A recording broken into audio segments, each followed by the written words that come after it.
Nah, cinta di sini simpel. Dia peduli dengan sesama muslimnya.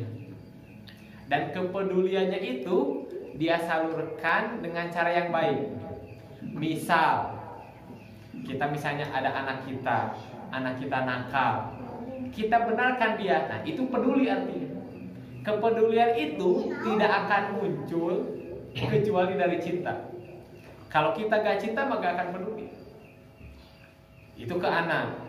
Misalnya ke pasangan, istri ke suami, suami ke istri. Misalnya kalau suami, misalnya lihat istrinya, misalnya mau ke warung tapi gak berkerudung.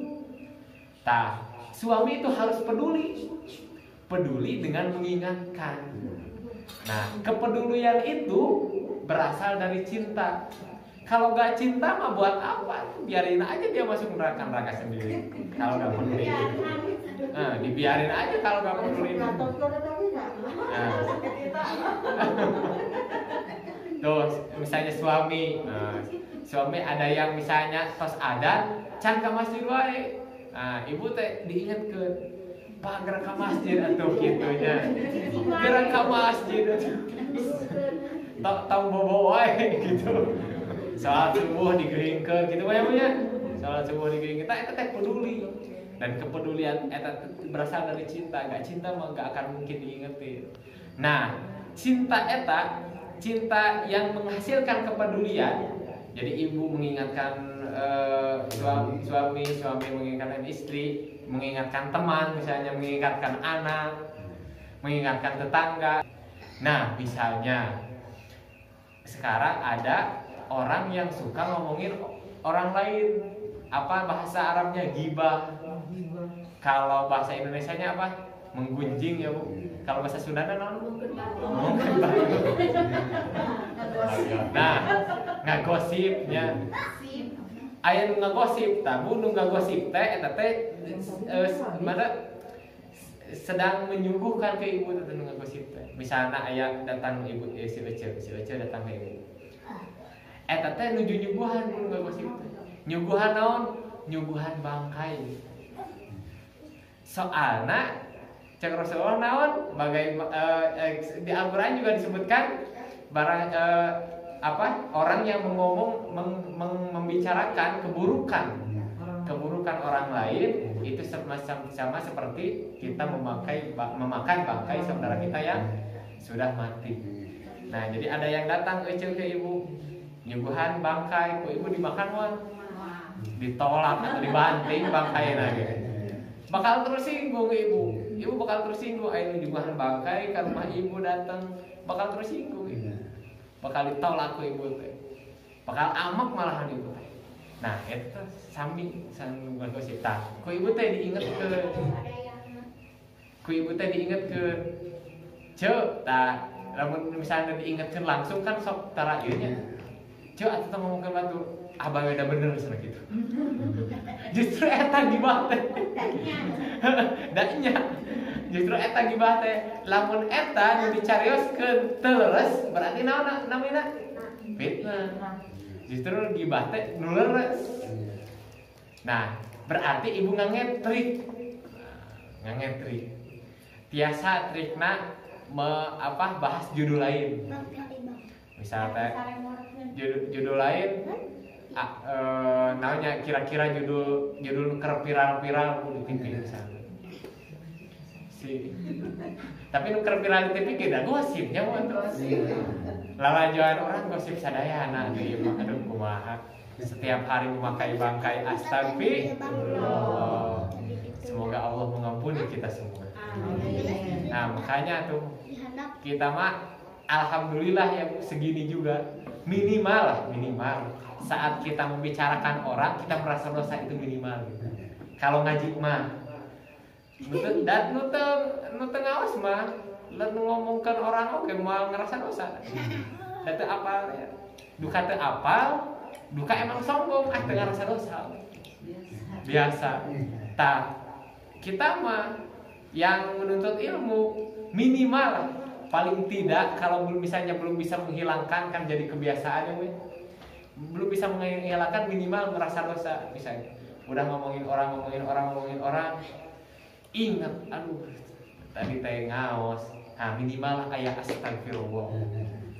Karena rahmatnya Allah, sebenarnya kita istighfar satu kali saja, sebenarnya ya, istighfar satu kali saja itu sudah cukup untuk menghapus seluruh dosa kita dari sejak kita lahir sampai saat ini. Cuma istighfar satu kali. Itu karena kasih sayang Allah, karena gofurnya Allah, karena gofarnya Allah. Dan gofur dan gofar itu adalah nama-nama Allah, Asmaul Husna. Karena gofur dan gofarnya Allah, sebenarnya cukup istighfar satu kali saja, itu sudah cukup untuk menghapus dosa kita dari lahir sampai saat ini. Nah, lisan itu penting. Lisan penting. Makanya kita dalam sholat juga membaca, ada bacaannya. Setelah sholat ada zikir setelah sholatnya. Pas istighfar ada lafadznya astagfirullah. Nah, lisan penting. Tapi yang lebih penting apa? Hati ternyata. Ternyata hati. Kalau kita hatinya benar-benar menyesal, kita hatinya benar-benar merasa dosa, merasa kita tuh adalah sehina-hinanya makhluk di hadapan Allah, kita datang kepada Allah bahkan sampai menangis. Karena menangis tuh gak mungkin orang bisa menangis kalau hatinya gak hadir. Susah menangis kalau hati gak hadir. Mau misalnya astagfirullah 1000 kali, tapi hatinya gak hadir, susah nangis. Nah, orang yang menangis pasti dari hati. Orang yang menangis pasti dari hati.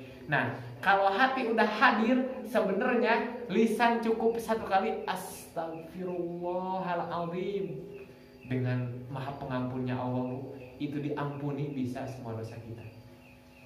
Dan kita berhusnuzon kepada Allah karena Allah berfirman dalam hadis qudsi, ana indallah abdi bi. Aku sesuai dengan prasangka hambaku kepadaku. Jadi kalau kita berhusnuzon kepada Allah, kita berdoa, ya Allah, misalnya hoyong kawin deui misalnya. Gitu Pak. Oh, tara ngadoa kitu atau bapak-bapak. Ngadoa sebenarnya Pak. Misalnya panen sing lancar lah gitunya. Ya Allah, panen sing lancar. Tah. Kita teh lisan mah berdoanya, Pak, ya Allah panen sing lancar, panen sing lancar, panen sing lancar. Panen sing hasil, kumaha? Jualan sing hasil. Kita berdoa di lisan, tapi hati nate kamana wae. Jadi kieu Bu. Ieu teh jigana panen teh moal pi ieu, nya moal dihasilkeun. Dagang teh bakal ieu mah bakal jiga nu sepi mah dagang teh. Tah kita teh doa pengen laris dagangan, tapi dina hate jigana mah bakal sepi dagangan teh. Tah eta teh udah berburuk sangka kepada Allah. Buat apa tuh berdoa gak diyakini mah? Jadi saat kita berdoa kita tuh yakin kepada Allah bahwa Allah tuh akan mengabulkannya cepat atau lambat. Cepat atau lambat Allah akan mengabulkan doa kita. Dan doa adalah ibadah. Doa itu bukan hanya sekedar perintah tapi ibadah. Jadi saat kita berdoa, kita mengangkat tangan, kita meminta, itu kita sudah dapat pahala. Mau itu mah bukan masalah mau dikabulin atau mau enggak. Yang penting kita sudah meminta, kita sudah menjalankan perintah Allah. Allah berfirman, wa idza sa'alaka ibadi fa anni fa inni qarib. Dan jikalau hambaku bertanya tentang aku, tentang Allah, maka ingatlah bahwa Allah itu dekat. Uji da'wata da'i, aku akan mengabulkan setiap orang yang berdoa kepadaku. Nah makanya inilah indahnya kita menjadi orang Islam. Kita punya sandaran. Satu-satunya sandaran kita adalah Allah. Hasbi Rabbi Jalla Allah ma fi qalbi